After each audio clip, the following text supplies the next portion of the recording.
Protect and power up your wolves in Minecraft 1.21 with OP Wolf Armor, though crafting it requires armadillos. So here's everything about wolves, wolf armor, and armadillos in Minecraft. So Minecraft has 9 wolf variants in it, and using wolves to attack different mobs can be a really fun feature of them. However, they get damaged very easily, and so because of this you can't really build a wolf army out of them. But now we have wolf armor inside of Minecraft, and so with this we can just click on these wolves, and they are now armored up and ready to fight. When mobs attack, these wolves can attack and kill all these mobs without getting hit at all. And so because of this, the wolf armor makes these wolves incredibly powerful. But how do you actually get and use this wolf armor? To get it, you need armadillos. So where do you actually find the armadillo mob? Well, it spawns in every type of Badlands biomes. So from the eroded Badlands up here, all the way down to the red sand deserts, armadillos love this terrain. Though where most players will most commonly find them is likely the savanna biome, as of course it's very widespread, and it's pretty easy to spot the armadillos here. You can see the armadillo certainly resembles an armadillo in real life, and it's more or less a square with 4 little legs, a tail, and a head. However, armadillos are more than that. If we scare the armadillos, you can see they'll go up into a ball form like this, then they'll peek their head out and go out of that form once they think it's safe. You'll notice when we run, that's what triggers them to go into that form. But if we just walk around them and don't stutter the armadillos, they won't get scared and hide. Now an armadillo also hides, so it's protected, and it does take less damage when it's in its protected form. You can even see it's quite fun. The armadillo head will stick out, and you can move to make it pop back in, or you can let the armadillo get out. You can move them around with leads pretty easily, and when you do, their legs do a very funny fast walk, sort of like baby sniffers do. But what does this curious new mesa and savanna mob have to do with wolf armor? Occasionally, the armadillos will drop an armadillo scute, and this is quite similar to chickens. They drop 1 scute every 5 to 10 minutes. So if you took some armadillos and put them in a fence, they would slowly but surely drop different armadillo scutes for you to pick up, maybe with hoppers or just manually. However, it's pretty silly to wait 5 minutes for an armadillo scute. The best way to get them is to not wait, but craft yourself some brushes. This is the same type of brush you would use in archaeology.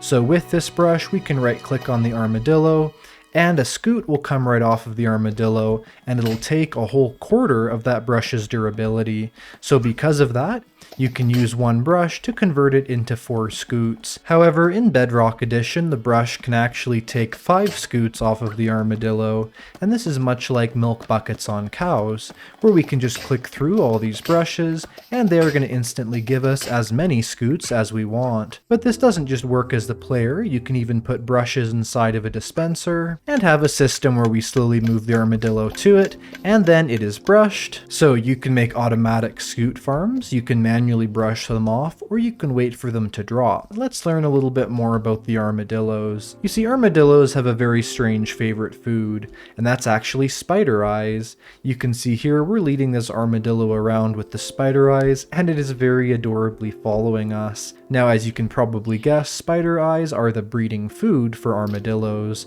So if we right click on both of these mouse-like looking mobs, you can see they're going to breed, and the cutest thing is going to happen, a baby armadillo. And you can see its teeny legs move so fast, it jiggles and it hides inside of its shell just like the adult armadillos. These mobs are incredibly cute. If you want to make a zoo in the game, this is absolutely the mob to do it with. You can also feed the baby armadillo the spider eyes. However, if it's hidden, you cannot feed it the spider eyes as its head is gone. And you might be wondering why the armadillo's favorite food is the spider eye. Well, it's a pretty cool Easter egg, as the armadillo's habitat is the mesa as well as the savanna biomes. And of course we have these spiders that generate inside of the mesa biome's surface mine shafts. However, you may notice something. If this armadillo is not hiding and is out and about, it is something that is actually scary to those spiders. That's right, much like how a cat will have creepers run away from it, the armadillo actually has spiders run away from it, including the dangerous poisonous cave spider. So if you're exploring around and run into some cave spiders, run to the nearest armadillos. Well, maybe walk to them, as it's not effective when they're hiding, but when they're out and about, there they are, and they're are gonna scare away that spider, even though it was very close to biting us. So that is everything about the adorable armadillo and how to get scutes from it. Now let's move on to wolf armor and how to use the item that the armadillos exist to make. So we've now returned from the mesa and savanna with these armadillo scutes, and let's learn exactly how wolf armor works. So you can see here, of course, making this small H shape, it gives us wolf armor from 6 armadillo scutes. Now this is the horse armor recipe, which is a full H, and this would have leather with it. But anyways, out of 6 scutes we can craft this wolf armor. Now, as well as being able to craft it, you will notice, like all armor, it is an unstackable item. But once we have this armor, there's more we can do with it. So for an example, we can dye this item whatever color we want. We've just dyed this one green, or we could dye this red, but it's not just limited to direct colors like this. Actually, it has the leather armor dyeing system, which means that for an example, we could put in pink dye, then add in white dye, then add in magenta dye, and make a combination of whatever dyes you want, creating near infinite patterns of different colors. So for an example with this armor here, we have the standard green armor, red armor, purple armor, but now here is our custom color armor, and you can see we made a lovely violet color there. Now with the actual wolf armor appearance, you can see even though we've dyed it, you can still see parts of this that look like armadillo. However, there is this nice green stripe between the eyes, and I love the adorable form of protection this gives the wolves. Now how does this armor actually protect? Well, if we punch the wolf here, it may look like this wolf is getting hurt, but it actually isn't. All this damage is being absorbed by the armor, and you can see here that as I punch the armor, this durability gets lower and it even cracks. Now if I take shears and right click on the armor, that is actually how you take it off, is with shears. You put it on with right click or select, you take it off with shears. You can see here the durability, 47 out of 64. So the way that wolf armor works, it can absorb 64 hits before it breaks, and it completely blocks damage, so no damage goes to our wolf. And you can tell because its tail is pointing up. So the wolf armor can absorb 64 hits. However, this is not exactly true, as those are just low damage hits. You can see here the wolf armor has 34 durability, and if we were to, let's say, hit this wolf with a netherite sword in a critical attack, then take a look at that durability, it has gone certainly below 34 and has dropped 12 to 22, though it does depend on the damage. Once this wolf armor has absorbed a lot of damage, there are cracks that slowly appear on its surface. To heal this, just right click on it with an armadillo scute, and those cracks will slowly go away. This is very similar to how healing damage from an iron golem works.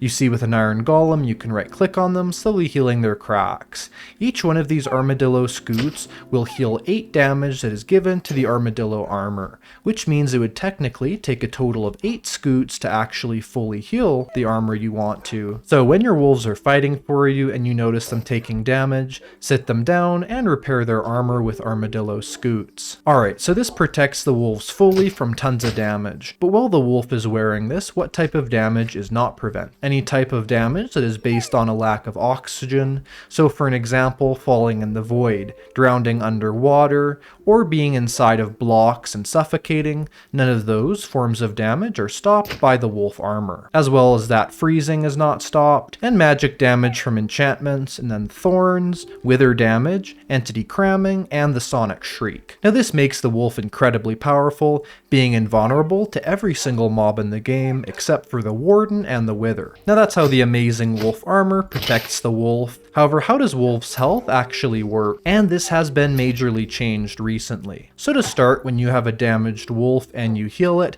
its healing is actually twice as much now. So because of that, when you feed it, it is recovering double the health that it would before.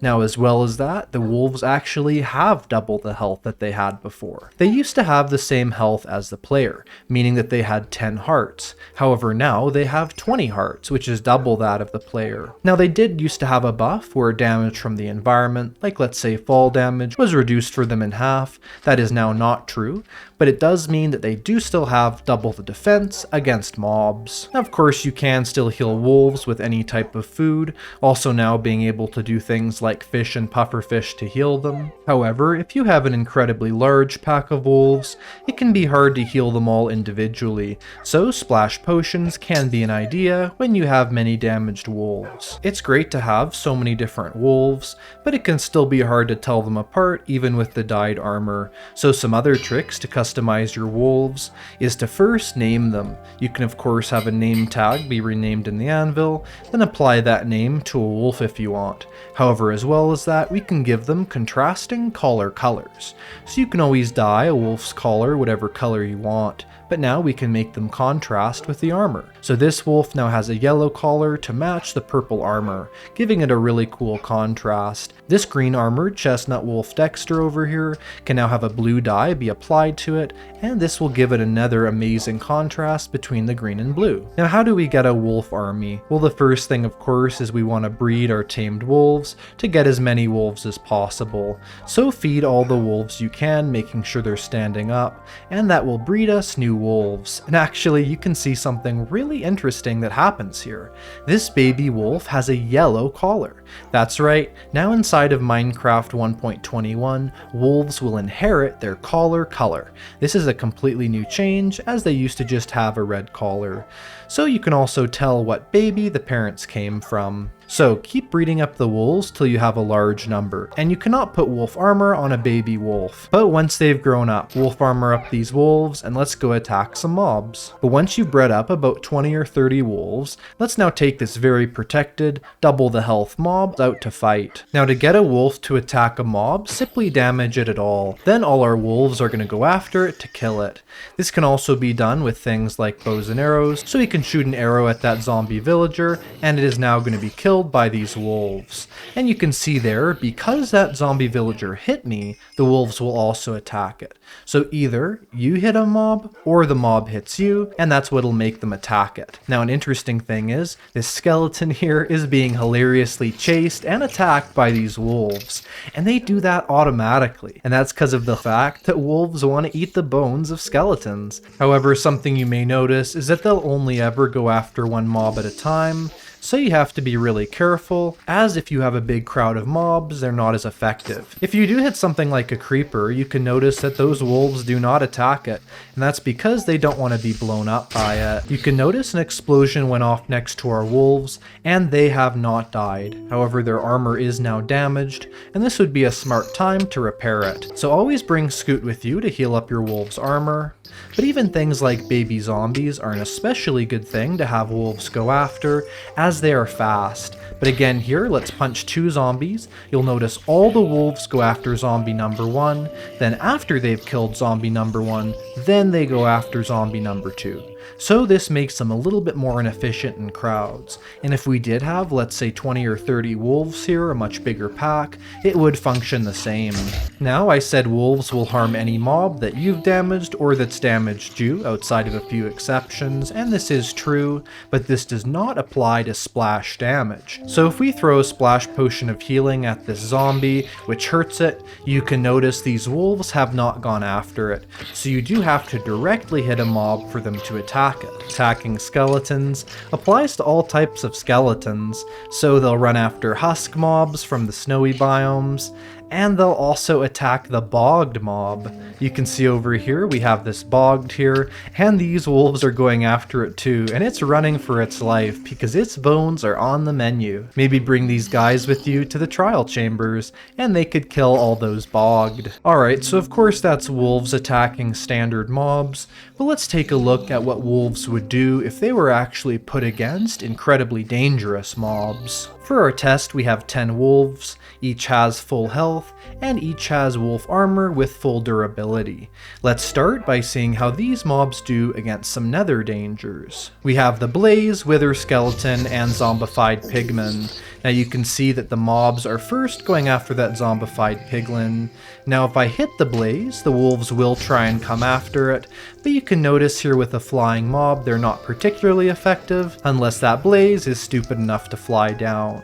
and the wolves do automatically attack the wither skeleton, as its bones are also one of their favorite treats. And you'll even see this wither skeleton does not even attempt to attack me if they're chasing it. I can literally walk right in it, and it's basically a passive skeleton. Now our wolves are taking a bit of damage from the wither effect, so be aware of that if you're fighting those mobs. We've healed these wolves' durability and health for our next test. Let's see how they do against some raid mobs. We're going to have both these mobs be being attacked by our wolves, and we'll see if they can actually effectively help us. Now you can see they are damaging these mobs, but not as much as we'd like them to. Okay, well although I died, these wolves didn't, and let's continue the test. The wolves did finally kill the Vindicator, and they finally did kill the Ravager too. And from my count, it does look like we still have all 10 wolves completely safe. And you can even see their armor is barely damaged, so this really is a big success, and I would say bringing a bunch of wolves to your raids could be a great idea. Just hit the mobs you want them to attack, like the Ravagers or even the Evokers. And the final test for the Warden we're gonna have to watch up here in Creative, but if we punch the Warden, let's see how the wolves deal with it. You can see that wolf was already killed by the Warden, and it's able to destroy their wolf armor fairly quickly with its powerful attacks. However, as well as taking off their wolf armor, eventually, if it wants to, it can do the Sonic Shriek attack.